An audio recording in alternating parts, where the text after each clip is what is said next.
యాకోబు పత్రిక 5వ అధ్యాయము 16వ వచనం చదువుకుని ముందుకు వెళ్దాం. మీ పాపములను ఒకనితో ఒకడు ఒప్పుకొనుడి, మీరు స్వస్థత పొందునట్లు ఒకనికొకడు ప్రార్థన చేయుడి. నీతిమంతుని విజ్ఞాపన మనపూర్వకమైనదై బహు బలము గలదై యుండును. నీతిమంతుని ప్రార్థన లేక విజ్ఞాపన మనపూర్వకమైనదై బహు బలం గలదై ఉండునని వాక్యం చెప్తా ఉంది. మనం గత వారం నుంచి ప్రార్థనను గురించినటువంటి విషయాలను వింటా వస్తా ఉన్నాం. ఏం చేయగలము ఈ పరిస్థితిలో, ఈ భయంకరమైనటువంటి పాండమిక్ లేకపోతే తెగులు సమయంలో మనం ఏం చేయగలం, పరిస్థితులన్నీ తలకిందులు అయ్యేటప్పుడు మనం ఏం చేయగలం, క్రైస్తవులుగా మనము ఏవైనా ప్రత్యేకంగా చేయగలమా అంటే వాక్యం మనకి చక్కని విషయాన్ని నేర్పిస్తా ఉంది. అదేంటంటే మనము చేయగలం. మనం ఉన్న చోటనే ఏ ఖర్చు లేకుండా మానవాళి యొక్క రక్షణ కొరకు, అలాగే తెగులు యొక్క నిలుపుదల కొరకు మనము ప్రార్థన చేయగలం అని దేవుని వాక్యం స్పష్టంగా చెప్తా ఉంది. పోయిన వారం మనం కొన్ని మాటలు చూస్తూ వచ్చాం. మనం ప్రార్థన ఎలాగూ చేయాలి, ప్రార్థన చేసేటప్పుడు మనకు ఉండవలసినటువంటి లక్షణాలు ఏంటి, ఆ తర్వాత ప్రార్థించినటువంటి కొన్ని మంచి ఎగ్జాంపుల్స్ గురించి మనము చూసాం. ప్రార్థించినటువంటి వ్యక్తుల యొక్క ఎగ్జాంపుల్స్ మనం చూసాం. ఈరోజు మరికొద్ది మందిని గురించి మనం చూస్తాం. పరిస్థితులు చిన్నాభిన్నం అయినప్పుడు లేదా పరిస్థితులు గందరగోళం అయిపోతా ఉన్నప్పుడు వేరే వాళ్ళ కొరకు మరి విశ్వాసులైన వారు చేసినటువంటి ప్రార్థనలు మనం చూస్తాం. ఇవాళ ముగ్గురు చేసినటువంటి ప్రార్థనలు చూస్తాం ప్రభు చిత్తం అయితే.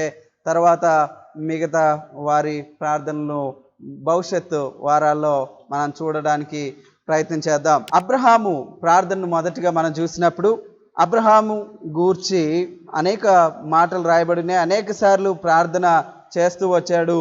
కానీ ఒక్క సందర్భంలో మాత్రము అబ్రహాము స్పెషల్గా ఆయన వేరే వాళ్ళ కోసం, వేరే వాళ్ళ పైన దేవుని ఉగ్రత వచ్చిందని ఎరిగి ఆ ఉగ్రతను నిలపడానికి లేదా ఆ ఉగ్రత నుండి మనుషులను తప్పించమని వేడుకున్నట్లుగా మనం చూస్తాం. ఆదికాండము 18వ అధ్యాయం మనం చూస్తే అక్కడ అబ్రహాము చేసినటువంటి గొప్ప విజ్ఞాపన ప్రార్థనని మనం చూస్తాం. మనం మొదట చదువుకున్న మాటను గుర్తుపెట్టుకుందాం. నీతిమంతుని ప్రార్థన హృదయపూర్వకమైనదై మనపూర్వకమైనదై ఉంటదని, అది బహు బలం కలిగినదని దేవుని వాక్యం చెప్తా ఉంది. అబ్రహాము దగ్గరికంట ఒకసారి దేవుడు వచ్చి చెప్పాడంట, ఇదిగో సొదొమ గొమొర్రా పట్టణాలను నేను నాశనం చేయబోతా ఉన్నాను.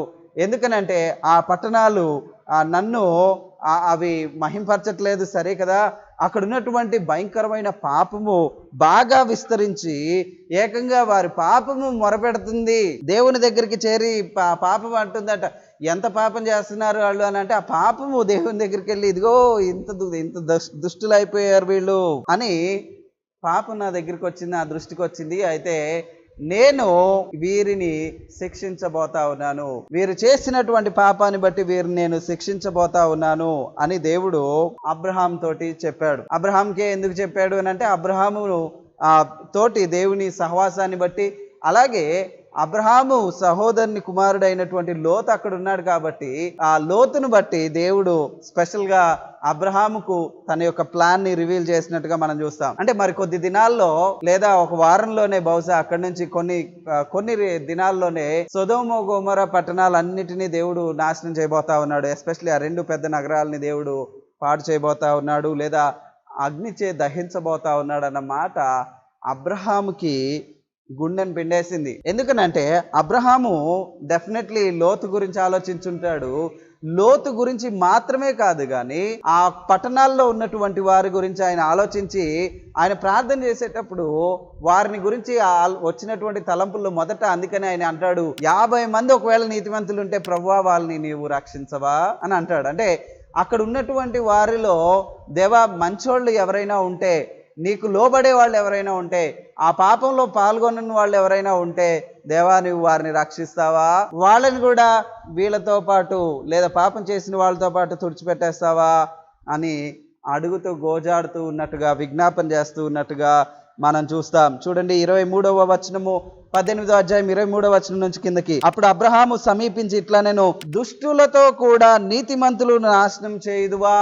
దేవా దుష్టులు నీవు శిక్షిస్తా అన్నావు, సరే ప్రభా, ఒకవేళ వాళ్ళ నీతిమంతులు ఉంటే వాళ్ళని కూడా నాశనం చేసేస్తావా ప్రభా, వాళ్ళని వదలవా ప్రభా. 24వ వచనం, ఆ పట్టణంలో ఒకవేళ 50 మంది నీతిమంతులు నేడల దానిలో 50 మంది నీతిమంతుల నిమిత్తము ఆ స్థలము నాశనము చేయకయుందువా అని అడిగాడు. అంటే కనీసం కొద్ది మంది అన్నా ఉండుంటారేమో నీతిమంతులు. కానీ ఆశ్చర్యం ఏంటంటే అబ్రహాం కూడా ప్రార్థన చేసేటప్పుడు అబ్రహాం కూడా దేవుని యొక్క మనసు ఎరిగినవాడు క్లియర్గా. కాబట్టే ఆయన సొదొమ గొమొర్రా పట్టణాలను అన్నిటినీ కాపాడు ప్రభా అని ప్రార్థన చేయలేకపోతా ఉన్నాడు. ఎందుకో తెలుసా? దుష్టత్వానికి నాశనమే గతి, పాపానికి మరణమే ప్రాయశ్చిత్తం లేదా కాన్సిక్వెన్స్, పర్యవసానం అని మనం గుర్తుపెట్టుకోవాలి. అబ్రహాం కూడా ప్రార్థన చేస్తా ఉన్నప్పుడు దేవుని చిత్తం కాని దాని గురించి ప్రార్థన చేయట్లా. చాలా ఆశ్చర్యం అనిపించింది నాకు కూడా ఈ మాటను చదివేటప్పుడు. ఒక విశ్వాసి చేసే ప్రార్థన ఎలాగుండాలంటే, ఇదిగో దేవా నీ చిత్తం ఏంటో అది జరిగించాలి, దేవా నీవు దుష్టులను తప్పకుండా శిక్షిస్తావు సరే, కానీ ఒకవేళ నీతిమంతులు ఉంటే ఏంటి ప్రవ్వా అని అడిగిన తర్వాత 25వ వచనంలో ఇంకా చాలా మంచి మాట అంటాడు అబ్రహాము. దేవుని యొక్క మనసును ఎరిగిన మాట అది. చూడండి, ఆ చప్పున చేసి దుష్టులతో కూడా నీతిమంతులను చంపుట నీకు దూరమవునుగాక, నీతిమంతునితో దుష్టుని సమానముగా ఎంచుట నీకు దూరమవునుగాక, సర్వలోకమునకు తీర్పు తీర్చువాడు న్యాయము చేయడా అని చెప్పినప్పుడు దేవునికి ఒక చక్కని పేరుంది. అదేంటంటే సర్వలోకానికి తీర్పు తీర్చేవాడు. నిన్న ఒక విషయాన్ని గురించి నేను న్యూస్లో చూస్తూ ఉంటే చాలా బాధ వేసింది.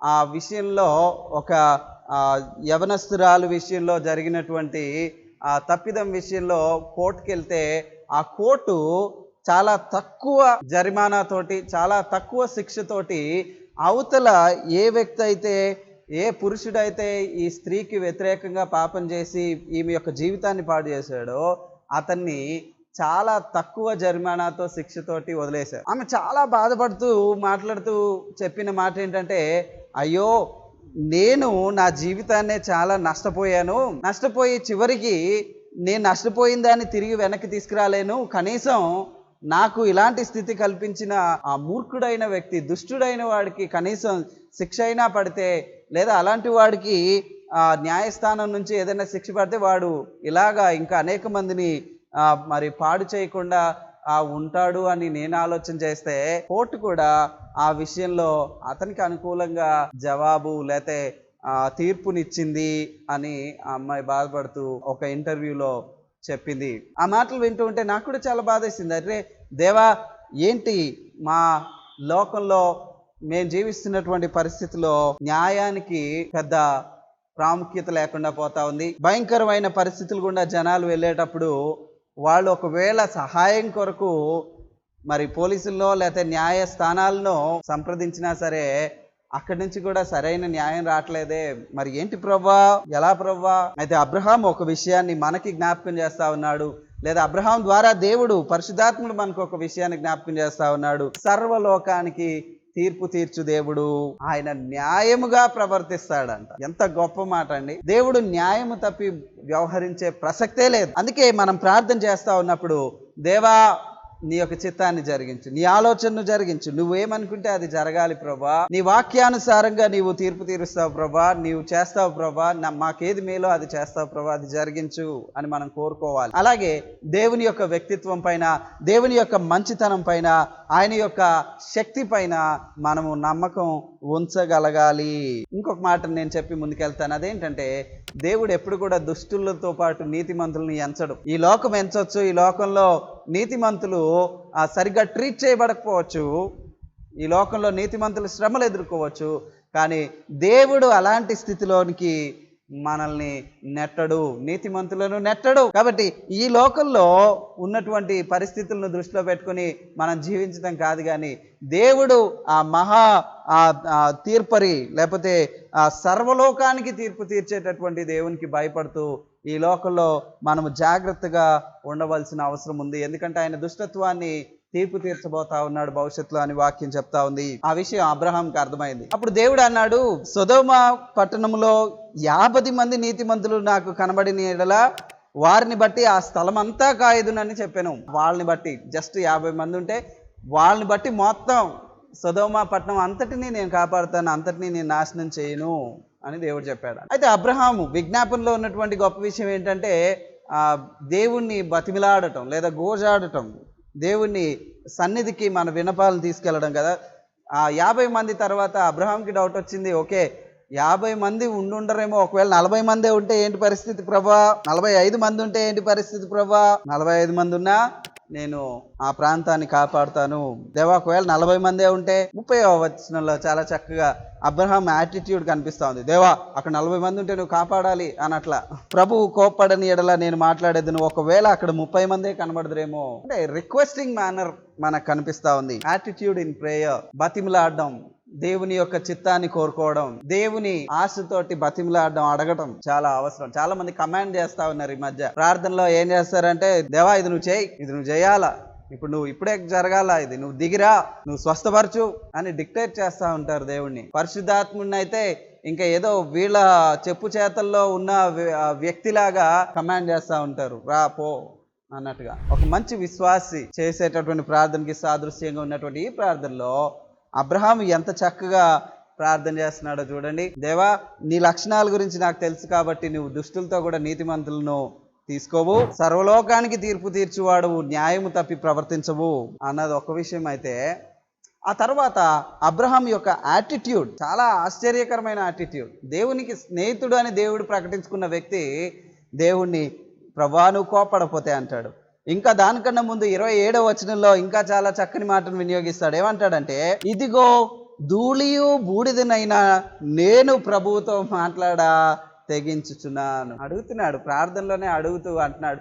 ఈయన ప్రార్థన ఈయన కోసం చేసుకోవట్లా, ఇసాకు నువ్వు ప్రభు అని చేయట్లా. ఇక్కడికి ఇంకా ముందుకు వెళ్ళాలి మనం. ఇక్కడ యాక్చువల్లీ లోతు గురించి ప్రార్థన చేస్తున్నాడు, వేరే వాళ్ళ క్షేమం గురించి ప్రార్థన, సొదొమ పట్టణస్థుల గురించి ప్రార్థన చేసేటప్పుడు అబ్రహాం యొక్క యాటిట్యూడ్ చూడండి ఎంత చక్కగా. నేను ఎవరో కోసం చేస్తున్నాను కదా అన్నట్టుగా ఇష్టం వచ్చినట్టుగా చేయకుండా చాలా భారంతో ప్రార్థన చేస్తున్నాడు. నేను చేసే ప్రార్థన దేవునికి నేను నరుడను, నా లిమిటేషన్స్ లో నేనుండి ప్రార్థన చేయాలి. దేవుడు గొప్పవాడు, దేవునితో పోలిస్తే నేను ధూళిని బూడిదనై ఉన్నాను అన్నటువంటి అవగాహనతో ప్రార్థన చేస్తున్నాడు. ఎంత గొప్ప యాటిట్యూడో చూడండి. ప్రభా నువ్వు కోపడపోతే ఇంకొకసారి మాట్లాడతాను. 31వ వచనంలో మళ్ళీ అంటాడు, ప్రభా మాట్లాడ తెగించి, ఒకవేళ అక్కడ 20 మందే ఉంటే పరిస్థితి ఏంటి ప్రభా అంటే, 20 మందిని బట్టి కూడా నేను ఆ ప్రాంతాన్ని కాపాడుతానంటాడు. చివరికి 32వ వచనంలో అంటాడు, ప్రభా ఇంకొక్క మారే మాట్లాడదును, బతిమలాడుతున్నాడు. ఒకవేళ అక్కడ 10 మందే కనబడదురేమో అన్నప్పుడు ఆయన ఆ 10 మందిని బట్టి నాశనము చేయక యుందును అనేను. ఆ 10 మందిని బట్టి అయినా సరే నేను నాశనం చేయను. ఆ తర్వాత అబ్రహాము ఇంక ప్రార్థన ఆపేశాడు. సో ప్రార్థన ఎందుకు ఆపేశాడు అంటే బహుశా కొన్ని కారణాలు మనం ఆలోచించవచ్చు. బహుశా ఒక ఆలోచన ఏంటంటే, ఓకే దేవుడు అక్కడ న్యాయాన్ని తప్పి ప్రవర్తించడు. ఒకవేళ అక్కడ నీతిమంతులు ఉంటే ఆ నీతిమంతులను ఆయన రక్షిస్తాడు, నీతిమంతులను ఆయన దుష్టులతో కూడా ఎంచడన్న విషయం అర్థమైంది. కానీ లోతు భార్య, లోతు కుమార్తెలు అందరు కలిపితే 4 ఉన్నారు. బహుశా కొంతమందికి అనిపించవచ్చు, 4 కోసం ప్రార్థన చేయొచ్చు కదా, లోతు కుటుంబం గురించి చేయొచ్చు కదా అంటే, బహుశా దేవుడు న్యాయం తప్పి ప్రవర్తించడు కాబట్టి లోతును ఒకవేళ దేవుడు రక్షించాలి, లోతు ఒకవేళ దేవుని దృష్టిలో నీతిగా న్యాయంగా ఉంటే దేవుడు తప్పకుండా తప్పిస్తాడు, దేవుడు అన్యాయంగా మాత్రం వ్యవహరించడు అన్న విషయాన్ని అబ్రహాం అర్థం చేసుకుని తన ప్రార్థనను చాలించినట్టుగా మనం చూస్తాం. దేవుడు తాను వాగ్దానం చేసినట్టుగానే మనకి అర్థమవుతా ఉంది. ఆయన ఆ తర్వాత 19వ అధ్యాయము 24వ వచనం చూస్తే మనకు అర్థమవుతుంది. అక్కడ దేవుడు లోతు భార్యను అతని 2 కుమార్తెలను కూడా రక్షించినట్టుగా మనం చూస్తాం. అంటే కొంచెం నీతితోటి బ్రతుకుతున్నటువంటి కుటుంబంగా వీళ్ళు ఉండుంటారు. బహుశా వీళ్ళు తప్ప ఇంకా సొదొమలో ఎవ్వరు కూడా దేవునికి భయభక్తులు కలిగి జీవించట్లేదు. మన అంశం ఏంటంటే, నీతిమంతుడైన అబ్రహాము చేసినటువంటి ప్రార్థన, దేవుని పట్ల ఆయనకున్నటువంటి గొప్ప నమ్మకం, దేవుని యొక్క శక్తి పైన ఉన్నటువంటి నమ్మకం, దేవుడు న్యాయము తప్పి ప్రవర్తించడు, ఆయన సర్వలోకానికి తీర్పు తీర్చువాడే, కానీ ఆయన న్యాయంతో తీర్పు తీరుస్తాడు. ఆ తర్వాత ఆయనకి నేను ప్రార్థన చేసేటప్పుడు నేను ధూళి వంటి వాడను, బూడిద వంటి వాడను అన్నటువంటి అవగాహన. ఆయన ఇచ్చేవాడు, నేను తీసుకునేవాడిని, ఆయన మాస్టర్, నేను ఆయన పనివాడను అన్నటువంటి అవగాహనతో మన ప్రార్థన చేయాలి. అంతేగాని కమాండ్ చేయకూడదు. దేవుణ్ణి ఇస్తావా, నువ్వు దించు, లేదా నువ్వు స్వస్థపరచు. మనమెవరమండి ఆయన్ను బలవంత పెట్టడానికి ఆయన చిత్తంలో ఉన్నది జరగాలని కోరుకుంటాం. అయితే ఒక గొప్ప నెమ్మదికరమైన విషయం ఏంటంటే నీతిమంతులను ఆయన దుష్టులతో కూడా కలపడు. నీతిమంతులను ఆయన నీతిమంతులుగానే ఎంచుతాడు. కాబట్టి మనము నీతిమంతులుగా ఉండడానికి ప్రయాసపడాలి, వాక్యానుసారంగా జీవించడానికి ప్రయాసపడాలి. వాక్యం చెప్తా ఉంది నీతిమంతుడు ఒక్కడూ లేడు. కరెక్టే, నీతిమంతులు ఒక్కడూ లేడు. కానీ నీతిమంతులుగా తీర్చడం కొరకు, నశించిన దాన్ని వెదకి రక్షించడం కొరకు మన ప్రభువు ఈ భూమి పైనకి వచ్చాడు. మన ప్రభు భూమి పైనకి వచ్చి ఆయన చేస్తున్న పని ఏంటంటే ఈ దుష్టత్వంలో మునిగి తేలుతున్నటువంటి వారిని ఆయన అపరాధములతోనూ పాపము చేతను చచ్చిన వారిని బ్రతికించడం కొరకు ఆయన వచ్చాడు కదా. ఆ నీతి చేత, ఆయన యొక్క కృప చేత రక్షించబడిన మనము ఏం చేయాలంటే ఆ నీతి మన ప్రార్థనలో చూపించాలి. ఇప్పుడు నేనేం చేయగలనన్నా ఈ పరిస్థితిలో అంటే నువ్వు ఒకటి చేయగలవు, అదేంటంటే ప్రార్థన చేయగలవు. సొదొమ పరిస్థితి ఇట్లా అయిపోతుందంటే అబ్రహాం ఏం చేశాడు? ప్రార్థన చేశాడు. సొదొమ నాశనం అయిపోబోతుంది అని దేవుడు రివీల్ చేయగానే వెంటనే ఆ ప్రాంతం గురించి ప్రార్థన చేశాడు. కానీ అబ్రహాం చేసిన ప్రార్థనలో దేవా నువ్వు ఆ ప్లేస్ని ఆపేయి, నువ్వు అటు చేయడానికి వీల్లేదు అని అనలా. అబ్రహాం చేసిన ప్రార్థనలో దేవా నేను చేసినట్టు నువ్వు జరిగించు, నేను ప్రార్థన చేస్తున్నా ప్రభా, కాబట్టి ఇట్లాగే జరగాలని అనలా. నీ చిత్తాన్ని జరిగించు ప్రభా, కానీ నీవు న్యాయము తప్పి ప్రవర్తించవని నాకు తెలుసు దేవా. అక్కడ మంచివారు ఉంటే, దుష్టత్వంలో పాలు పొందని వారు ఉంటే వారిని కాపాడు అని మాత్రం అడిగాడు. చాలా ఆశ్చర్యం. అలాగే మోషే కూడా కొన్ని ప్రార్థనలు చేశాడు. దాంట్లో ఒక్క ప్రార్థన మాత్రమే చూద్దాం. ఇప్పుడు రెండు చూపిద్దాం అనుకున్నాను కానీ ఒక్క ప్రార్థన మాత్రం చూద్దాం. సంఖ్యాకాండము 14వ అధ్యాయం 13 నుంచి 19 వరకు ఆ ప్రార్థన మనం చూస్తాం. అయితే అక్కడ ఏం జరుగుతుంది అన్న విషయాన్ని అర్థం చేసుకోవడానికి 11వ వచనం నుంచి చదువుతున్నాను. యెహోషువ కాలేబు 12 గోత్రాల వారి నుంచి 12 మందిని ఎంచుకుని కానాను యొక్క పరిస్థితిని చూసిరండి, వేగు చూసిరండి అని పంపిస్తే, మోషే అహరోనులు పంపిస్తే కొద్దిమంది వేగు చూడడానికి వెళ్ళారు. వేగు చూసి వచ్చిన తర్వాత వాళ్ళలో కొద్దిమంది, ఎస్పెషల్లీ 10 మంది ఏం చేస్తారంటే మేము వెళ్ళి చూసి వచ్చినటువంటి ప్రాంతం చాలా బాగుంది, కానీ అక్కడ చాలా బలవంతులు ఉన్నారు, వాళ్ళ ముందు మేము మిడతల్లాగా కనిపించాము అని చెప్పారంట. అయితే యెహోషువ కాలేబ్ మాత్రం అన్నారు లేదు లేదు, అక్కడ ఉన్నవాళ్ళు ఉన్నత దేవులే, గొప్ప వాళ్ళే, బలవంతులే, కానీ దేవుడు వాగ్దానం చేసి మనకిస్తానన్న దేశం అద్భుతమైన ప్రాంతం, పాలు తేనెలు ప్రవహించు దేశం. అలాంటి దేశంలో మనం వెళ్ళడం చాలా గొప్ప విషయం, దేవుడు అంత శ్రేష్టమైన దేశాన్ని మనకి ఇస్తున్నాడు అని వాళ్ళిద్దరు చెప్పారు. అప్పుడు జనాలందరూ కూడా ఈ 10 మంది మాట విని ఏం చేశారంటే ఆ దేశం పైనకి యుద్ధానికి వెళ్ళడానికి భయపడి వెనక్కి వచ్చేద్దామని అంటారు. దేవుడు అన్నాడు మీరు ముందుకెళ్ళండి మీకు ఇచ్చేస్తున్నాను అని. కానీ వీళ్ళు మాత్రం కొద్దిమంది చెప్పినటువంటి మాటను విని దేవుని యొక్క వాగ్దానానికి, దేవుని యొక్క శక్తికి పరీక్ష పెట్టినట్టుగా చేసి కనీసం వాళ్ళు దానికి లోబడినట్టుగా చూసాం. అయితే యెహోషువ కాలేబు ఏం చేశారంట, వెళ్ళి జనాలందరినీ అయ్యో మీరు ఇక్కడ నుంచి వెనక్కి వెళ్ళకూడదు, మనం ముందుకు వెళ్దాం, ఆ దేశం చాలా గొప్ప దేశం అంటే వాళ్ళు ఏం చేశారంట అంటే రాళ్లతో కొట్టి చంపాలని అనుకున్నారంట. ఎవరిని?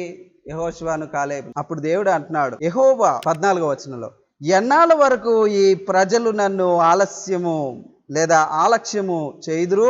ఎన్నాళ్ళ వరకు నేను వారి మధ్య చేసిన సూచక్రియలన్నిటిని చూచి నన్ను నమ్మకయుందురు? వాళ్ళు రిపోర్ట్ని నమ్మలేదు. దేవుడు అన్నాడు వెళ్ళి చూసిరండి, చూసి వచ్చినాక మీరు ఆ ప్రాంతాన్ని ఇస్తాను అని అంటే, ఇప్పుడు వీళ్ళు అమ్మో అలాంటి ప్రాంతంలో ఉన్నత దేహులు అనాకీయులు అంటున్నారు, అలాంటి వాళ్ళ దగ్గరికి వెళ్తే మేము ఏమైపోతామో అన్న భయం వచ్చింది వాళ్ళకి. చాలా బాధాకరం.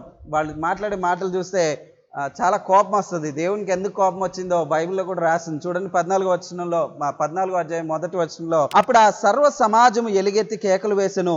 ఏడ్చారంట వాళ్ళు. ప్రజలు ఆ రాత్రి ఎలుగెత్తి ఏడ్చిరి, మరియు ఇశ్రాయేలీలందరూ మోషే అహరోనులపై సనుగు కొనిరి.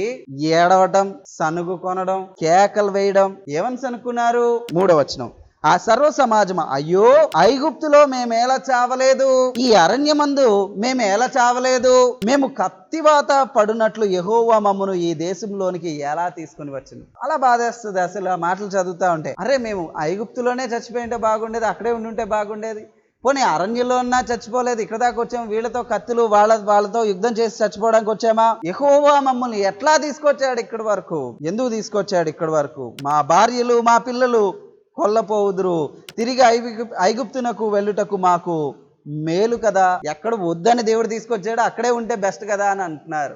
దేవుడు ఇంకా బెటర్ ఇవ్వబోతా ఉంటాయి. ఈ ఇశ్రాయేలీల పరిస్థితే మన పరిస్థితి కూడా కొన్నిసార్లు. దేవుడు ఎక్కడి నుంచి వద్దురా బాబు అని ఏ పాపంలోంచి బయట తీసుకొచ్చాడో అక్కడికే తిరిగి వెళ్ళి అక్కడే ఉంటే బాగుంటది అని అనుకుంటాం. దేనిలో నుంచి విమోచించి దాని యొక్క పర్యవసానాల నుంచి మనల్ని రక్షించాడు ప్రభు.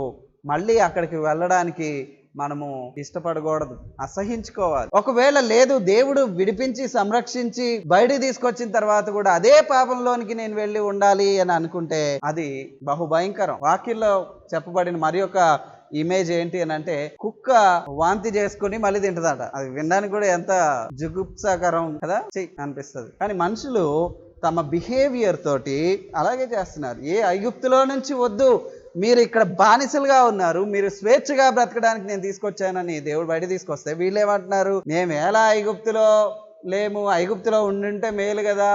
అంటే బేసికలీ వీళ్ళు చేసేది ఏంటంటే దేవుని నమ్మట్లేదు, దేవుని పైన నింద మోపుతున్నారు, దేవుని ప్రజలను లేదా దేవుని ఏర్పరిచినటువంటి నాయకులను నమ్మట్లేదు. ఏం చేశారంట ఆ తర్వాత 4వ వచనం, అంతవరకు వెళ్దాం అనుకుని ఆగల వారు మనము నాయకుని ఒకరిని నియమించుకుని ఐగుప్తునకు తిరిగి వెళ్ళుదామని ఒకరితో ఒకడు చెప్పుకొనగా మోషే అహరోన్లు ఇశ్రాయేలీయుల సర్వ సమాజ సంఘం ఎదుట సాగిలపడ్డారు. వెళ్తాము అక్కడే ఉండుంటే బాగుండు కాదు, అక్కడికి వెళ్ళిపోయటానికి రెడీ అయిపోయారు ఒక నాయకుడిని పెట్టుకుని. అంటే దేవుడు అక్కడి నుంచి నడిపించి వాళ్ళని జాగ్రత్తగా భద్రపరిచి ఎండ తగలకుండా మేఘాన్ని పెట్టి రాత్రి చలిలో చచ్చిపోతారేమో అని అగ్నిస్తంభాన్ని పెట్టి వాళ్ళ బట్టలు మాయకుండా వాళ్ళకి అలసట లేకుండా వాళ్ళు ఏ తిండి కావాలంటే ఆ తిండి పెట్టి నీళ్లు ఎడారిలో నీళ్లను పుట్టించి ఎంత అద్భుతంగా వాళ్ళని బయట తీసుకొస్తే వాళ్ళు ఇప్పుడు ఏమంటున్నారంటే వద్దు మేము ఐగుప్తుకి వెళ్ళిపోతాం అంటున్నారు. యెహోషువ కాలేబు ఆ దేశాన్ని చూసి వచ్చిన వారిలో ఇద్దరు కదా, వాళ్ళంట బట్టలు చింపుకున్నారంట. మోషే అహరోన్లంట వెళ్ళి వాళ్ళ ముందు సాగిలు పడ్డారంట. అయ్యా వెళ్ళకండి వెనక్కి, దేవుడు ఇక్కడ తీసుకొచ్చాడు, మన ముందు తీసుకెళ్తాడు. 9వ వచనంలో వాళ్ళు చేస్తున్నటువంటి పాపాన్ని గురించి చాలా క్లియర్గా పరిశుద్ధాత్ముడు మన కోసం రాయించాడు. మెట్టుకు మీరు యెహోవా మీద తిరుగుబడకుడి, ఆ దేశ ప్రజలకు భయపడకుడి, వారు మనకు ఆహారమగుదురు, వారి నీడ వారి మీద నుండి తొలగిపోయిను, యెహోవా మనకు తోడై ఉన్నాడు, వారికి భయపడకూడదు అని చెప్పారు. అప్పుడు వాళ్ళు రాళ్ళతో కొట్టి చంపాలనుకున్నారంట. దేవునికి ప్రచండ కోపం వచ్చింది. అప్పుడు చాలా కోపం వచ్చింది. ఎంత కోపం వచ్చిందంటే ఒక తెగుల్ని పంపించి మొత్తం ఇశ్రాయేలీలందరినీ తీసేస్తాను అంటాడు ఆయన. ఎక్కడికి వెళ్ళేది వీళ్ళు, వెనక్కి వెళ్తారా, వెనక్కి ఎక్కడికి వెళ్తారు వీళ్ళు అని 11వ వచనంలో దేవుడు అన్నాడు, ఎన్నాళ్ళ వరకు ఈ ప్రజలు నన్ను అలక్ష్యం చేయుదురు, ఎన్నాళ్ళ వరకు నేను వీరి మధ్య చేసిన సూచక్రియలన్నిటినీ చూచి నన్ను నమ్మకయుందురు, నేను వారికి స్వాస్థ్యం ఇయ్యక తెగులు చేత వారిని హతము చేసి, తెగులు చేత వారిని హతము చేసి ఈ జనము కంటే మహాబలము గల గొప్ప జనమును నీ వలన పుట్టించదనని మోషేతో చెప్పగా, ఇప్పుడు మనం మోషే ప్రార్థన దగ్గరికి వస్తున్నాం. ఇప్పుడు మోషే అన్నాడు, మోషే యెహోవాతో ఇట్లా, నేను అలాగైతే ఐగుప్తీయులు దీని గురించి విందురు, నీవు నీ బలము చేత ఈ జనమును ఐగుప్తులోండి రప్పించితివి కదా, వీరు ఈ దేశవాసులతో ఈ సంగతి చెప్పియుందురు, యెహోవాను నీవు ఈ ప్రజల మధ్యలో ఉన్నావనియు, యెహోవాను నీవు ముఖాముఖిగా కనబడువాడనియు, నీ మేఘము వారి మీద నిలుచుచున్నదనియు, నీవు పగలు మేఘస్తంభంలోను రాత్రి అగ్నిస్తంభంలోను వారి ముందర నడుచుచున్నావనియు వారు విని ఉన్నారు కదా. కాబట్టి నీవు ఒక్క దెబ్బతోటి ఈ జనులను చంపిన ఎడల నీ కీర్తిని గూర్చి వినిన జనులు ప్రమాణపూర్వకంగా తాను ఈ జనులకు ఇచ్చిన దేశమందు వారిని చేర్చుటకు శక్తి లేక యెహోవా వారిని అరణ్యములో సంహరించనని చెప్పుకుందరు. బేసికలీ ఒక మాటలో మోషే చేసిన ప్రార్థన ఏంటంటే, దేవా నీ నామానికి అవమానం వస్తుందేమో ప్రవ్వా, నీ గొప్ప మహిమకు మచ్చ వస్తుందేమో ప్రవ్వా, వీళ్ళందరికీ నీవు దేవుడువని మాకు దేవుడువని ఐగుప్తులో నుంచి బల పరాక్రమంతో బయటకు తీసుకొచ్చావని అందరూ అనుకుంటున్నారు, నీవు మా మధ్యలో ఉన్నావు, మమ్మల్ని కాపాడుతున్నావు, మాకు ముఖాముఖిగా కనబడుతున్నావు, మాతో సంభాషిస్తున్నావు, మమ్మల్ని ముందుకు నడిపిస్తున్నావు అని, మా ముందర నడిచేవాడుగా ఉన్నావని ప్రజలందరూ చుట్టుపక్కల దేశాలన్నీ ఐగుప్తు మొదలుకొని కానాను సిరియా వరకు అందరూ అనుకుంటున్నారు. ఇప్పుడు ఒకవేళ నీవు ఒక్క దెబ్బతో వీళ్ళని తుడిచేస్తే ప్రభా నీ ప్రమాణం ఏమైపోద్ది ప్రభా, అబ్రహాంతో చేసావు కదా దేవా ప్రమాణం, నీ శక్తిని శంకిస్తారు ప్రభా, ఈ జనాల యొక్క దుష్టత్వాన్ని బట్టి నీవు వీళ్ళని తుడిచేసావని అనుకోకుండా నీకు శక్తి లేదని అనుకుంటారేమో ప్రభా. సంఖ్యాకాండం 14వ అధ్యాయం 17-18 వచనాలు.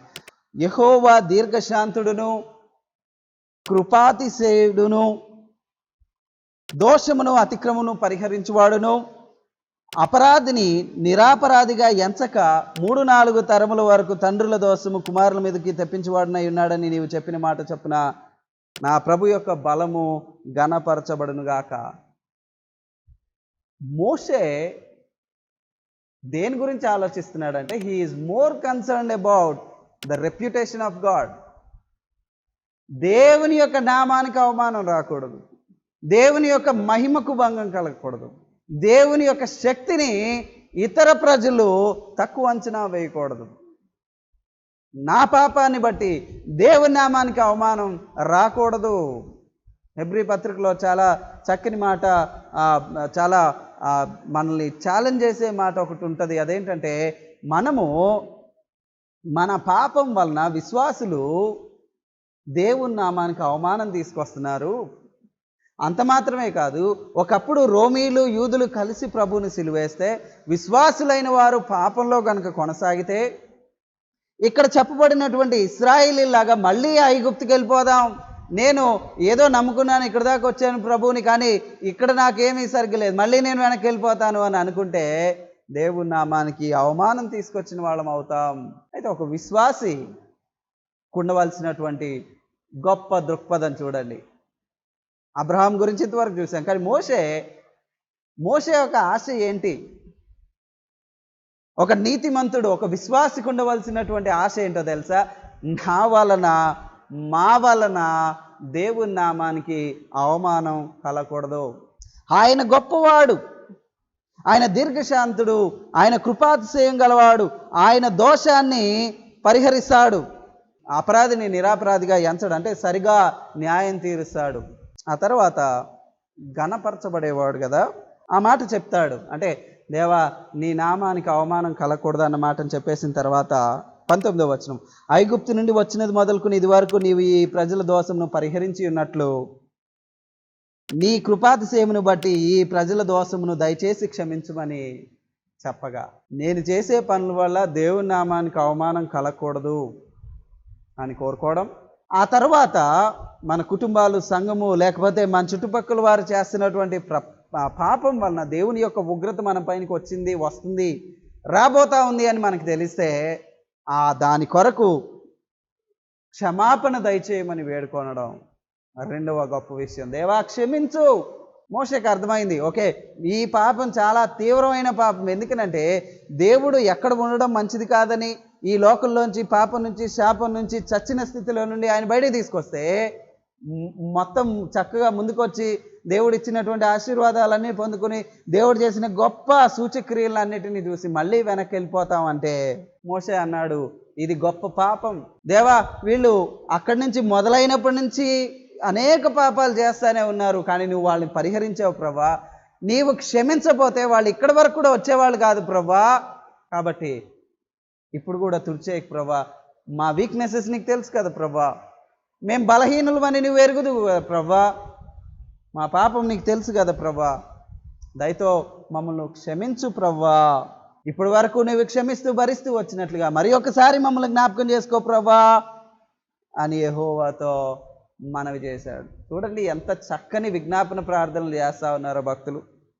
నీ నామానికి అవమానం కలగొద్దు ప్రభా, ఆ తర్వాత మమ్మల్ని క్షమించు ప్రభా, నువ్వు క్షమించబట్టే ఇంతవరకు వచ్చావు నాయన, మా నీతిని బట్టి కాదు ప్రభా, మేము మంచివాళ్ళం కాబట్టి ఇక్కడి వరకు రాలేదు ప్రభా, నువ్వు క్షమిస్తూ మమ్మల్ని భరిస్తూ మమ్మల్ని కాపాడుతూ వచ్చావు కాబట్టి ఇక్కడ దాకా వచ్చాం, ఇక్కడికి వచ్చి మళ్ళీ పాపం చేసావు, దేవా దయతో మమ్మల్ని క్షమించు, ఒకవేళ నువ్వు ఇక్కడితోటి మమ్మల్ని తుడిచేస్తే మేము ఇంతే సంగతులు, కానీ నువ్వు క్షమించే గుణం గలవాడు కదా ప్రభా, మరి ఒకసారి ప్రజల దోషమును దయచేసి క్షమించుమని అడిగాడు. 20వ వచనం, యెహోవా నీ మాట చొప్పున నేను క్షమించి ఉన్నాను, అయితే వీళ్ళల్లో పాపం చేసిన వారు ఎవరో నేను ఎరుగుదును గనుక వాళ్ళు మాత్రం వెళ్ళరు, ఆ తర్వాతి తరం వాళ్ళు వెళతారు. మోషేకి చాలా చక్కని మాటను దేవుడు చెప్పాడు. అదేంటంటే 21వ వచనంలో, నా జీవము తోడు భూమి అంతయు యెహోవా మహిమతో నిండి ఉంది. యెహోవా మహిమ కిందకు రాని ప్రాంతం ఏమీ లేదండి, భూమి మొత్తం ఆయన యొక్క ప్రభావంలో, ఆయన మహిమలోనే ఉంది.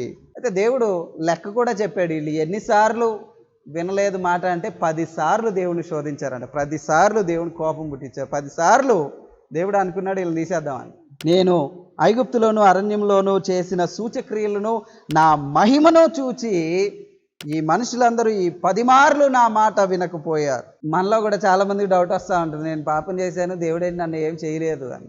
దేవుడు ఏమి చేయలేదు అంటే ఆయన దీర్ఘశాంతం గలవాడు కనుక ఆయన క్షమిస్తూ నిన్ను సరిచేస్తూ బాగు చేయాలనుకుంటున్నాడు. పాపం వెంబడి పాపం చేసుకుంటా పోతా ఉంటే ఏదో ఒకసారి దేవుడు వదిలేస్తాడు. ఇశ్రాయేలీలు పాపం చేస్తున్నారు, వాళ్ళని పరిహరించాడు. పాపం చేస్తున్నారు, పరిహరించాడు, మళ్ళీ కాపాడాడు, మళ్ళీ బుద్ధి తెచ్చి సరి చేసుకొని మంచిగా అయ్యేలా చేయడానికి మళ్ళీ ఆయన ఎంత కృప చూపుతా ఉన్నాడో, ఎన్ని అవకాశాలు ఇస్తా ఉన్నాడో, సూచక్రియలు మహిమను కళ్ళారా చూసి కూడా ఇప్పుడు పాపం చేసేవాళ్ళు అందరూ కూడా, తప్పులు చేసేవాళ్ళం అందరం కూడా దేవుడు కృపను పొందక కాదు, దేవుడు నాలో ఉన్నాడు, నన్ను కాపాడుతున్నాడు, నా ప్రార్థన వింటున్నాడు అన్న అవగాహన లేని వాళ్ళం కాదు. మనం అందరం అవగాహన ఉన్న వాళ్ళమే, కానీ పాపం చేస్తున్నాం. సో దేవుడు కూడా అంటాడంట, ఇదిగో నువ్వు నా మేలులను అనుభవించావు, నువ్వు సూచక్రియలను చూసావు, నా మహిమను నువ్వు నీ కళ్ళారా చూసావు, చూసి కూడా 10 సార్లు నా మాట వినక నన్ను శోధించిరి. బాబా 22వ వచనం. అది ఛాన్సెస్ ఇస్తున్నాడు దేవుడు. Our God is a God who is willing to forgive, who is willing to give chances. అంతేగాని ఆ ఛాన్సెస్ని వినియోగించుకుని నువ్వు పాపం చేసుకుంటా పోతే అది నీ పైనకే నా పైనకే వస్తుంది. ఆయన క్షమాపణ హృదయం గలవాడు. ఆయన ఛాన్సెస్ ఇచ్చేది ఎందుకునంటే నువ్వు మారతావని. ఒకసారి కాకపోతే ఒకసారైనా ఆయన యొక్క గొప్పతనాన్ని మంచితనాన్ని ఎరుగుతావని. 10 సార్లు చూశాడంట వీళ్ళని. ఆ తర్వాత అన్నాడు 23వ వచనం, చాలా బాధాకరమైన వచనం. దేవుడు ఉన్నది ఉన్నట్టు కుల్లా చెప్తాడు, ఇదిగో నేను 10 ఛాన్సెస్ ఇచ్చాను వీళ్ళకి, కానీ వినలేదు. కాబట్టి వారి పితరులకు ప్రమాణపూర్వకంగా నేను ఇచ్చిన దేశమును వారు చూడరు.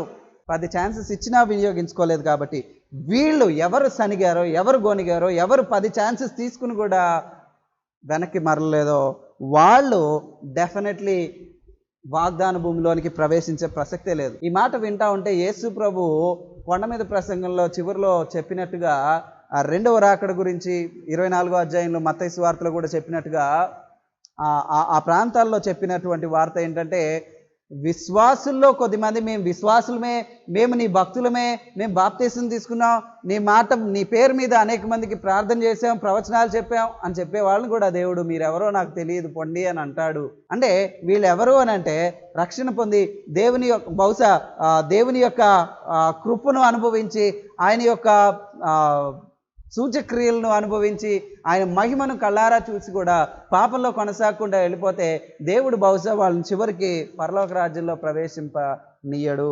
వాళ్ళు చూడరు. నన్ను ఆలక్ష్యము చేసిన వారిలో ఎవడనూ దానిలో ప్రవేశించరు, దాన్ని చూడరు. క్లియర్గా దేవుడు చెప్పేస్తున్నాడు. ఎందుకు ఈ మాటలు ఇంత క్లియర్గా దేవుడు చెప్పాడు అని అంటే వాళ్ళని భయపెట్టడానికి కాదండి.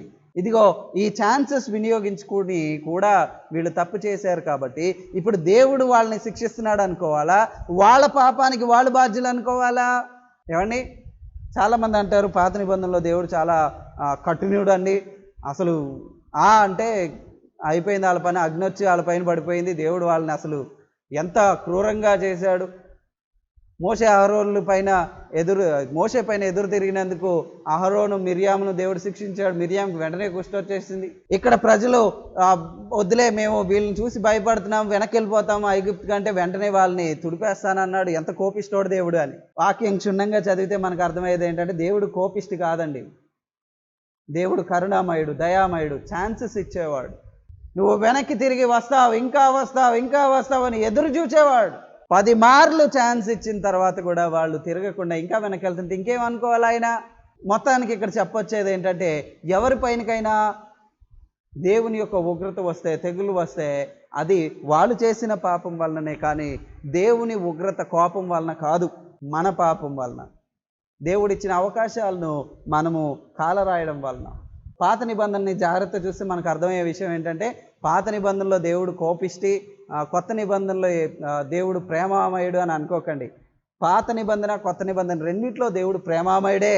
ఆ మాట ఇక్కడ మనకు క్లియర్గా కనిపిస్తుంది కదా. 10 సార్లు వాళ్ళకి ఛాన్స్ ఇచ్చిన తర్వాత అన్నాడు, ఎవరు ఆలక్ష్యం చేశారో, ఎవరు నన్ను పట్టించుకోలేదో, ఎవరు వాళ్ళ జీవితాల్లో చేయబడిన మేలును విడిచిపెట్టారో వాళ్ళని నేను వదలను, వాళ్ళు పరలోక రాజ్యానికి ప్రవేశించే ప్రసక్తే లేదు.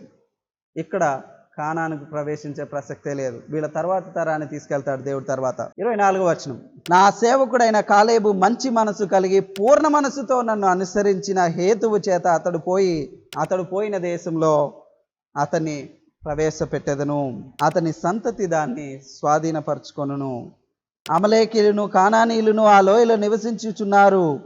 రేపు మీరు తిరిగి ఎర్ర సముద్ర మార్గమున అరణ్యమునకు ప్రయాణం అయిపోండి అని చెప్పాడు. మళ్ళీ వెనక్కి వెళ్ళండి అని చెప్పాడు ఇక దేవుడు. ఎందుకంటే వీళ్ళు భయంతో ముందుకెళ్ళడానికి ఇష్టం లేదు. సో ఈ ఉదయకాల సమయంలో ప్రార్థన అన్న థీమ్ గురించి మనం చూస్తూ ఉన్నాం. దావీదు ప్రార్థన గురించి కూడా చెప్పాలి, కానీ సమయం ఇప్పటికే ఎక్కువగా అవుతా ఉంది కాబట్టి నేను ఇంకొక విషయాన్ని గురించి చెప్పట్లా. ప్రస్తుతానికి ఈ 2 ప్రార్థనలు మనం ధ్యానం చేశాం. విశ్వాసులు వాళ్ళ ముందున్నటువంటి భయంకరమైన పరిస్థితులను చూసినప్పుడు ఎట్లా స్పందించాలి? ప్రార్థనతో స్పందించాలి. అబ్రహాము సొదొమ గొమొర్రా పట్టణాలని దేవుడు నాశనం చేయబోతున్నాడు అన్నప్పుడు అబ్రహాం చేసింది ప్రార్థన. ఆ ప్రార్థన చేస్తూ ఉన్నప్పుడు దేవుడు న్యాయవంతుడు కనుక న్యాయమే తీరుస్తాడు అని అర్థమైంది. ఆ ఆలోచనతోటి దేవుని చిత్తాన్నే వేడుకుంటూ ప్రార్థన చేశాడు అని చూసాం. రెండవ ప్రధానమైన విషయం ఏం చూసామంటే, ప్రార్థన చేసేటప్పుడు దేవుడు గొప్పవాడు, నేను నరుడను, ఆయన యజమానుడు, నేను దాసుడను, ఆయన దేవుడు కాబట్టి నేను ధూళి దుమ్ము బూడిద లాంటోడిని అని అనుకుని మన యాటిట్యూడ్, దేవా నేను నీ దగ్గరికి వస్తున్నా ప్లీజ్ ప్రభువా అన్నట్టుగా ఉండాలి, కానీ శాసించేటట్టు ఉండకూడదు అన్న విషయాన్ని అబ్రహాం ప్రార్థనలో మనం చూసాం. ఇప్పుడు కూడా మనం ప్రార్థన చేసినప్పుడు అలాంటి యాటిట్యూడ్స్ తోటి దేవుని చిత్తం జరగాలని కోరుకోవడం. దేవుడు తప్పు చేయడు. ఈ కోవిడ్ వల్ల అనేక మంది చనిపోతూ ఉంటే చాలాసార్లు బాధేస్తూ ఉంది, కానీ వాక్యం చదివితే నాకు కూడా అర్థమయ్యేది ఏంటంటే, దేవుడు అన్యాయస్తుడు కాదు, న్యాయం తప్పి ప్రవర్తించే ప్రసక్తే లేదు. మరి ఏంటి ఇది? ఇలా అవ్వడం కూడా న్యాయమేనా? క్రైస్తవులు కూడా చనిపోవడం న్యాయమేనా అంటే నాకు తెలియదు ఎంతవరకు ఆ న్యాయమే. నేను వాక్యాన్ని బట్టి న్యాయమే అని చెప్పగలను, కానీ వచ్చి ఎందుకు న్యాయమని అంటే నేను చెప్పలేనండి. కానీ దేవుడు చెప్తాడు. ఒకానొక దినాన భవిష్యత్తులో దేవుని దగ్గరికి వెళ్ళి, దేవా ఈ కోవిడ్ టైంలో నువ్వు ఎందుకిట చేసావు అని అంటే దేవుడు మనందరికీ సరిపడా సమాధానాలను ఇవ్వగలడు. మనం ఇప్పుడు జీవిస్తున్నాం కాబట్టి మనకు తెలియదు. అయితే మోషే ప్రార్థన దగ్గర మనకు అర్థమైంది ఏంటంటే, దేవుడు వాళ్ళు ఆ యెరికో పట్టణాన్ని వేగు చూసి వచ్చిన వాళ్ళు వెనక్కి వచ్చిన తర్వాత అక్కడ ప్రజలు దేవుని ఎదుట తిరుగుబాటు చేసినందుకు ఓన్లీ ఆ ఒక్క రీజన్ వల్ల దేవుడు వాళ్ళపైన కోపగించుకోలేదు. 10 మార్లు అప్పటికి దేవుని విసికించారని దేవుడు చెప్పాడు. సో దేవుడు అట్లా రీజన్స్ చెప్తాడు. ఎందుకు ప్రభా ఇదిగో ఈ కోవిడ్ టైంలో ఏంటి పరిస్థితి, ఎందుకు ప్రభా ఇలా మా దేశము ప్రపంచం ఇలాంటి పరిస్థితులు గుండా వెళ్ళిందంటే దేవుడు లెక్క చెప్తాడు, ఇది రీజన్. సరే, ఎనీవే అబ్రహాము ప్రార్థన దేవుడు విన్నాడు. అక్కడ నీతిమంతులను ఆ దుష్టులతో పాటు ఆయన నశింప చేయలేదు. అయితే లోతును బట్టి సొదొమ గొమొర్రా పట్టణాలు మొత్తాన్ని ఆపలేదు, కానీ వాళ్ళని బయటికి తీసుకొచ్చాడు. బయటికి తీసుకొచ్చిన తర్వాత సోయారు అనే ప్రాంతాన్ని మాత్రం దేవుడు స్పేర్ చేశాడని ఉంటుంది. అంటే he did not allow it to be destroyed. సొదొమ గొమొర్రాతో పాటు దానిపైన కూడా అగ్ని గంధకాలు పడకుండా దేవుడు కాపాడాడు. సో కనీసం ఒక చిన్న ఊరైనా లోతు వలన కాపాడబడింది. అబ్రహాం కూడా ప్రార్థన చేసినప్పుడు లోతును కాపాడు ప్రభా అని చేయలే. ఎందుకంటే లోతు నీతిమంతుడుగా ఉంటే ఒకవేళ రక్షించబడతాడు. లోతుకి దేవుని గురించి తెలుసు, దేవుని భయం ఉంది. సో నీతిమంతుడైతే దేవుడు న్యాయాన్ని కోరుకోవాలి, నేను లోతు కోసం కాదు అన్నట్టుగా లోతు గురించి అడగల. కానీ లోతు నీతిమంతుడిగానే ఉండుంటాడు బహుశా, అందుకే దేవుడు ఆయన్ను బయట తీసుకొచ్చాడు. ఆ తర్వాత రెండవ ఘటన మనం చదివాం. యెరికో వేగు చూసి వచ్చిన తర్వాత ఇశ్రాయేలు ప్రజలకు ఆ వేగు చూసి వచ్చిన వాళ్ళలో 10 మంది ఆ పట్టణం యొక్క గొప్పతనాన్ని వివరించి, ఆ పట్టణంలో ఉన్నవాళ్ళు ఎంత బలార్జులో ఆ పట్టణం యొక్క ప్రాకారాల గురించి వర్ణించినప్పుడు, ఆ ప్రాకారాలు గల పట్టణాలు ఇవి, మనం వెళ్ళి ఆ ప్రాకారాలని పడగొట్టలేము, వాళ్ళు ఒకవేళ ప్రాకారాలని ఎలాగోలా దాటుకుని మనం వెళ్ళినా వాళ్ళు ఉన్నత దేహులు, వాళ్ళ దృష్టికి మనము మిడతల్లాగా కనిపిస్తున్నాము అని చెప్తే ప్రజలందరూ కూడా ఆ 10 మంది మాట విన్నారు. కానీ యెహోషువ కాలేబు వచ్చి చెప్పారు, అది మంచి దేశం, ఎంత శ్రేష్ఠ దేశం, అంత గొప్ప దేశాన్ని దేవుడు మనకి ఇస్తున్నాడంటే మనం నిజంగా ధన్యులం అని ఇద్దరు చెప్పారు. మనము మన శక్తి చేత కాదు, యెహోవాకు లోబడి యెహోవా శక్తిని ఆశ్రయించి మనం జయించవచ్చు. మన వల్ల కాదు, కానీ దేవుడు మనతోటి ఉన్నాడు కదా. ఎర్ర సముద్రాన్ని పాయలు చేసిన దేవుడు ఉన్నాడు కదా. ఐగుప్తు యొక్క గొప్ప బలాతిశయ నుంచి లేదా ఐగుప్తు యొక్క గొప్ప రథాల నుండి సైన్యం నుండి తప్పించిన దేవుడు ఇదెందుకు చేయలేడు? చాలా ఆశ్చర్యం. విశ్వాసులకు అవిశ్వాసులకు ఉండే తేడా, లేదా విశ్వాసుల్లోనే కొద్దిమంది దేవుణ్ణి ప్రశ్నించే విధానం చాలా ఆశ్చర్యంగా ఉంటుంది. యెహోషువ కాలేబేమో వెనక్కి చూసి ఓకే, ఐగుప్తు యొక్క పరాక్రమం నుండి దేవుడు మమ్మల్ని తప్పించాడు కాబట్టి ఇక్కడి నుంచి కూడా తప్పిస్తాడు. వెనకాల చేసినటువంటి గొప్ప సూచక్రియలు అన్నిటినీ చూసాం కదా, కాబట్టి ఇప్పుడు కూడా మా ఎదుట ఎంత గొప్ప ఛాలెంజెస్ ఉన్నా దేవుడు వాటి నుంచి విడిపిస్తాడని విశ్వాసులైన యెహోషువ కాలేబు అనుకుంటుంటే మిగతా వాళ్ళు అనుకుంటున్నారు ముందున్న సవాలు చూస్తున్నారు, కానీ దేవుడు అప్పటి వరకు నడిపించిన గొప్పతనాన్ని కానీ దేవుడు ఏమై ఉన్నాడో ఆయన శక్తి ఏంటో వాళ్ళు అర్థం చేసుకోలేని పరిస్థితి. అయితే దేవుడు అన్నాడు, మరి ఏంటి పరిస్థితి అంటే వాళ్ళు అన్నారు, ఇక్కడ దాకా అసలు దేవుడు ఎందుకు తీసుకొచ్చాడు? ఐగుప్తులోనే ఉండుంటే బాగుండు కదా, అరణ్యంలో చచ్చిపోయి ఉంటే బాగుండు కదా, మేము ఈ కత్తి వాట పడ్డానికి దేవుడు ఇక్కడ దాకా తీసుకొచ్చాడా, మేము వెళ్ళిపోతాం వెనక్కి అని ఒక నాయకుడిని పెట్టుకుని వెనక్కి వెళ్ళిపోతున్నారు. అప్పుడు దేవుడికి చాలా కోపం వచ్చింది. ఎంత కోపం వచ్చిందంటే అక్కడ వెనక్కి వెళ్ళిపోదాం అనుకున్న వాళ్ళందరినీ తుడిచేద్దాం అనుకున్నాడు ఒక తెగులుతో. ఇప్పుడు ఇంకొక పెద్ద ప్రాబ్లం వచ్చింది. ఆ ప్రాబ్లంని మోషే చూసి మోషే ఏం చేశాడు? ప్రార్థన చేశాడు. ప్రత్యక్ష గుడారంలోకి వెళ్ళి ప్రార్థనలో గడిపాడంట. దేవా, నువ్వు ఒకవేళ వీళ్ళని తుడిచేస్తే నువ్వు ఇంత దూరం తీసుకొచ్చిన ప్రజల గురించి ప్రపంచమంతా తెలిసిపోయింది ప్రభువా. ఐగుప్తుకి ఎలాగో తెలుసు, అక్కడి నుంచే వచ్చాం కాబట్టి. ఐగుప్తు నుంచి నువ్వు తీసుకొచ్చిన విధానాన్ని, ఇక్కడ దాకా నడిపించిన విధానాన్ని ఇక్కడ ఉన్నటువంటి 7 జాతుల వాళ్ళు విన్నారు ప్రభువా. వాళ్ళు ఈ పాపిష్టోళ్ళ వలన దేవుడు వీళ్ళని తుడిపేశాడు.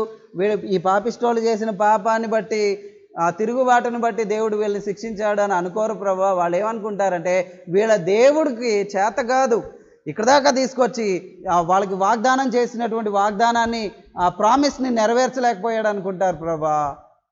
నీ నామానికి అవమానం వస్తుంది ప్రభువా, నీ మహిమకు మచ్చ వస్తుంది ప్రభువా. గాడ్స్ రెప్యుటేషన్, దేవుని యొక్క నామ ఘనత కొరకు ఆలోచించాడు. నీవు నేను మన ప్రార్థన చేసేటప్పుడు దేని గురించి ఆలోచిస్తున్నాము? మన గొప్పతనం గురించి, మన చర్చ్ గొప్పతనం గురించి, లేకపోతే మన పరిస్థితుల గురించి.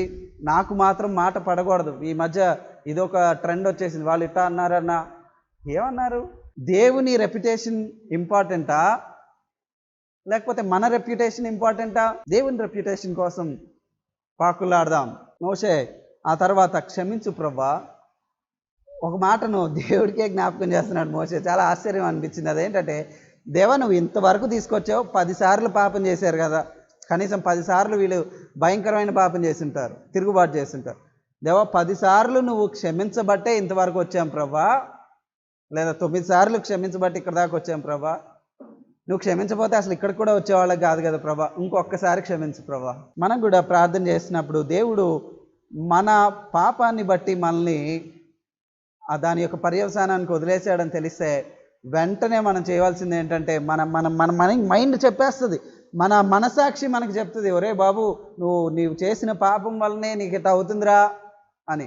అనగానే వెంటనే పరిగెత్తుకుంటా ప్రభు సన్నిధానంలోకి వచ్చి క్షమాపణ వేడుకోవాలి.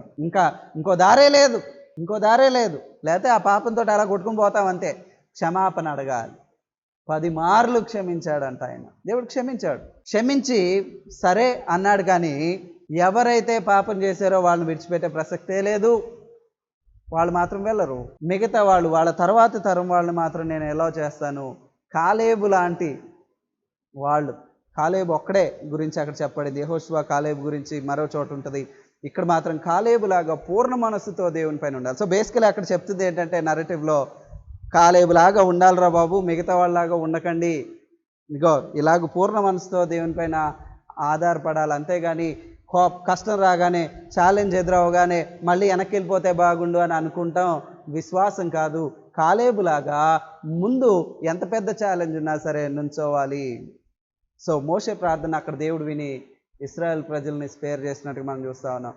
నేనేం చేయగలను? ప్రార్థన చేయగలను. నేను ప్రార్థన చేస్తూ ఉన్నప్పుడు ఈ విషయాలను గుర్తుపెట్టుకుని నేను ప్రార్థన చేయాలి. దేవుని చిత్తం జరగాలని నా యొక్క యాటిట్యూడ్ సరిగ్గా పెట్టుకుని ప్రార్థన చేయాలి. ఆ తర్వాత మోషేలాగా దేవుని యొక్క నామానికి అవమానం కలగకూడదు, దేవుని యొద్దనే క్షమాపణ దొరుకుతుందని ఆలోచనతోటి మనం ప్రార్థన చేయాలి. మన చుట్టుపక్కల పరిస్థితులు అన్నీ దిగజారిపోతూ ఉన్నాయి. కానీ మనం ప్రార్థన చేద్దాం, దేవా నీ చిత్తం జరిగించు, దేవా మమ్మల్ని క్షమించు, తప్పించు, దేవా నీకు నామానికి అవమానం కలిగించేలాగా మేము ఉండకుండా కృప చూపమని ఆయన్ని వేడుకుందాం. దేవుడు అలాగూ మనల్ని క్షమించి సమకూర్చి భద్రపరిచి స్వస్థపరుస్తూ ముందుకు నడిపించును గాక.